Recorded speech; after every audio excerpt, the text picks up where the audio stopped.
লাগিবে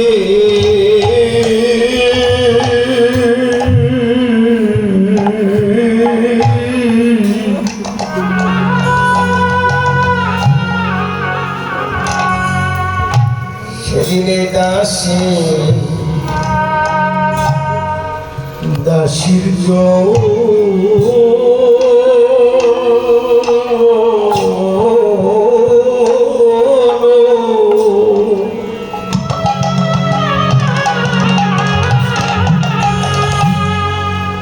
জনম ধন্য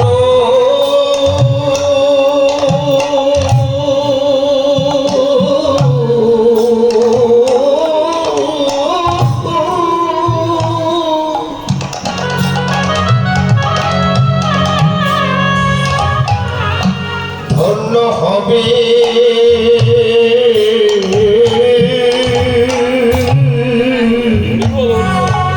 হবে গো বৈষ্ণবের চরণ ধরিয়া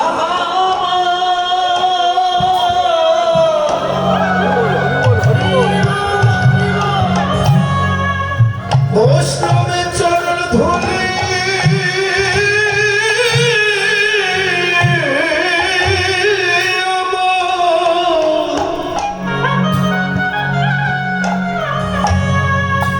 যেদিন আমার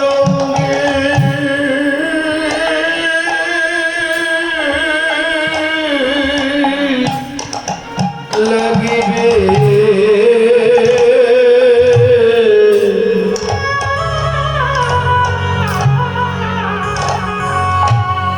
সেদিনে দাসী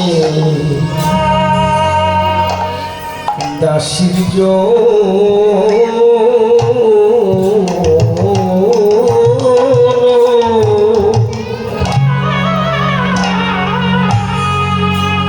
ধন্য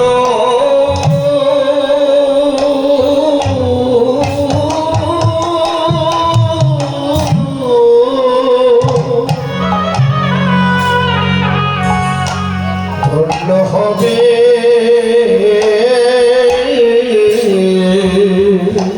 তোমার এই সাধুগুণ বৈষ্ণবের চরণে ধরিয়া বধূ যদি রঙ্গে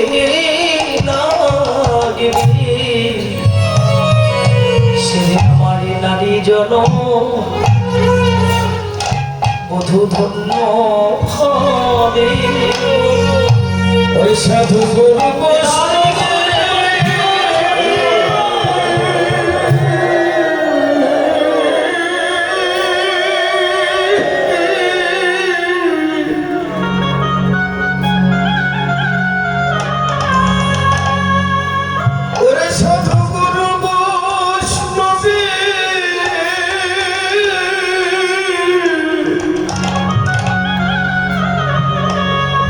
চরণ ধরিয়া আমার অঙ্গে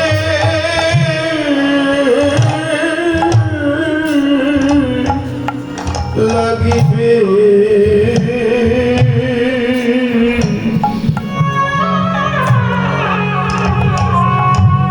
খেলিবে নারী জন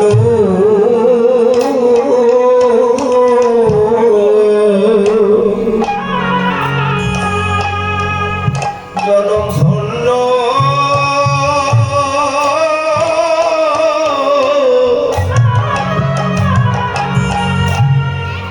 ধন্য হবে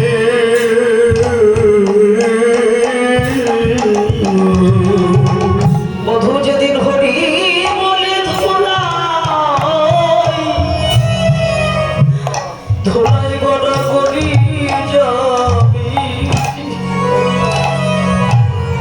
সেদিনই অভাগিনী দাসীর জন্য বধূ ধন্য যেদিন হরি বলে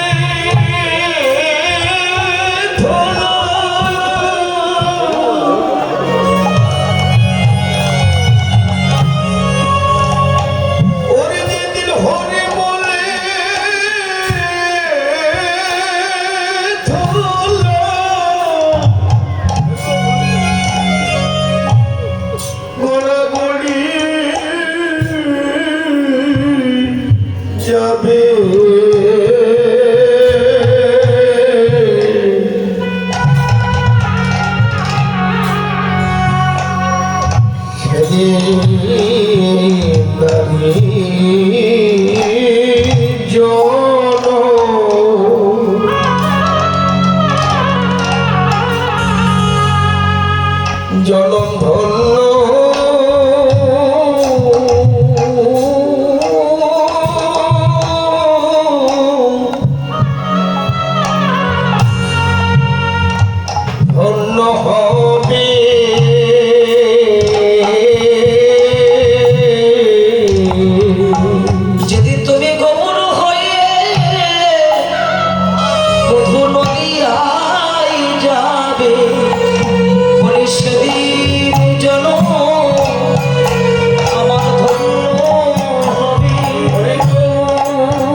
জন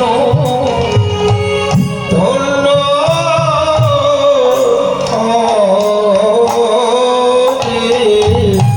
বন্ধু, এই হচ্ছে ভক্তের ভালোবাসা, ভক্তের চাওয়া পাওয়া, ভক্তের মনোবৃত্তি। রাধারানী বললেন, হে প্রাণনাথ, যদি নিতে হয় তোমার সঙ্গে করে নেবে, তবে তোমার চরণে এই মিনতি, তুমি থাকবে ভেতরে, আমাকে রাখবে তোমার অঙ্গের উপরে। তুমি যখন হরি বলে ভক্তের চরণে গড়াগড়ি যাবে, ও বধূ, ওই সাধুগুরু বৈষ্ণবের চরণের ধুলি যেদিন অভাগীর দাসীর অঙ্গে লাগবে, সেদিনই দাসীর জন্ম ধন্য হয়ে যাবে রে ভাই। রাধা প্রেমের মহিমা আমার গৌর হরি যদি না আসতো, জগতে কে জানাতো? বহিরঙ্গ রাধা ভাব, অন্তরঙ্গ কৃষ্ণ ভাব, বাহিরে ভক্ত, অন্তরে ভগবান। চৈতন্য চরিতামৃতে কনক দিলি, রাধা কৃষ্ণ একই আত্মা, দুই দেহ ধরি, অনন্যে বিলাস রস আস্বাদন করি। সেই দ্বৈত আস্বাদিতে শ্রী চৈতন্য গোসাই ভাব রস আস্বাদিতে আজ হলো একঠাই। গৌর হরি এসেছে বলে রাধা প্রেমের কথা জগতে সবাই জেনেছে। তাই জগৎকে ডেকে বলে, যদি প্রেম করতে হয় ঠিক আমার রাধার মতো প্রেম করো। এই জগৎ সংসারে ভালোবাসাকে করো না। যার প্রমাণ দিলি আমার জগতে কেউ সুখী নয় গো। ত্রেতা যুগে একটা কাক রামের কাছে ছুটে গিয়েছিল। রামকে ডেকে বলেছিল, প্রভু, তুমি এমন একটা চেহারা আমাকে দিয়েছো, আমাকে কেউ ভালোবাসে না। এমন আমাকে কণ্ঠস্বর দিয়েছো, যদি কারো ঘরের চালে গিয়ে বসে খা খা করে ডাকি, এই জগতে মানুষ আমাকে ঢিল ছড়ে। ও আচ্ছা কাক, বলো তো তুমি কি হতে চাও? বলে, আমার মনে বড় বাসনা, যাকে সবাই ভালোবাসবে এমন একটা চেহারা করে আমাকে পাঠিয়ে দাও। বলো তুমি কি হতে চাও? কাকে ডেকে বললেন, আমাকে রাজহাঁস বানিয়ে দাও। ঠিক আছে, তুমি হাঁসকে আমার কাছে নিয়ে এসো, আমি জিজ্ঞাসা করে দেখি হাঁস কতটা সুখী আছে। এবার রাজহাঁসকে নিয়ে গেছে প্রভুর চরণে। প্রভু, এই দেখো। আচ্ছা রাজহাঁস, তুমি কি সুখী আছো? বলে, না প্রভু। কেন? তোমার এত সুন্দর চেহারা, এই যে সাদা দেখতে। বলে, না প্রভু, এই জগতে দেখতে ভালো হলে তার পিছনে সবাই ধাওয়া করে। আমি দেখতে ভালো বলে আমি সুখী নাই। কেন জানো? আমার মতো দুঃখী জগতে কেউ নাই। বলে, কি করে দুঃখী হলি? বলে, আমার পেটে যখন ডিম হয়, আমি যে ডিমগুলো দিই, আর প্রত্যেকটা ডিমের ভিতরে আমার বাচ্চা থাকে। আর এই জগতে মানুষ কি করে? ওই ডিমগুলোকে সিদ্ধ করে খেয়ে ফেলে।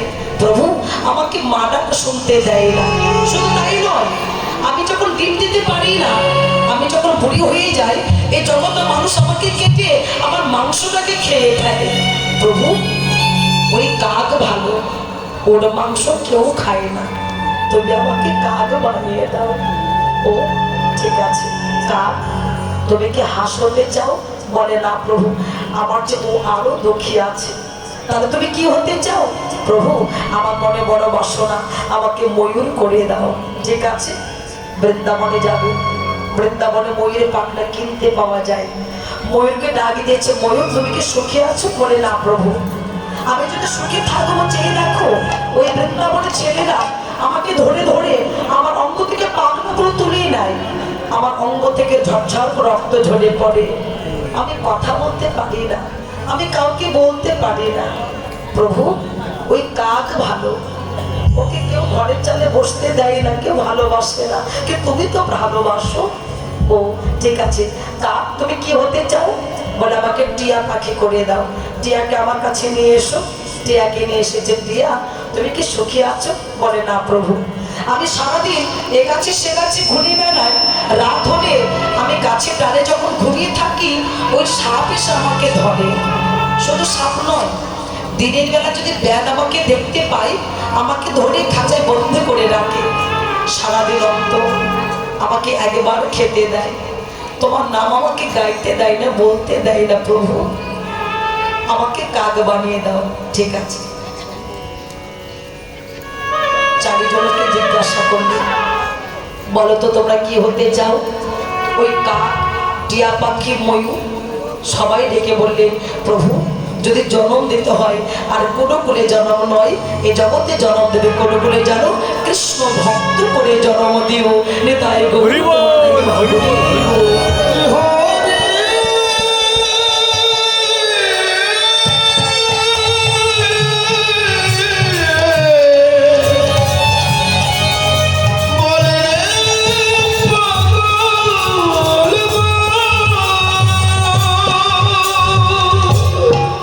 সবাই দেখে বলল, যদি জন্ম দিতে হয় কৃষ্ণ ভক্ত করে জন্ম দিও, তার মতো সুখী জগৎ আর কেহ নাই। সত্যই তো বাবা।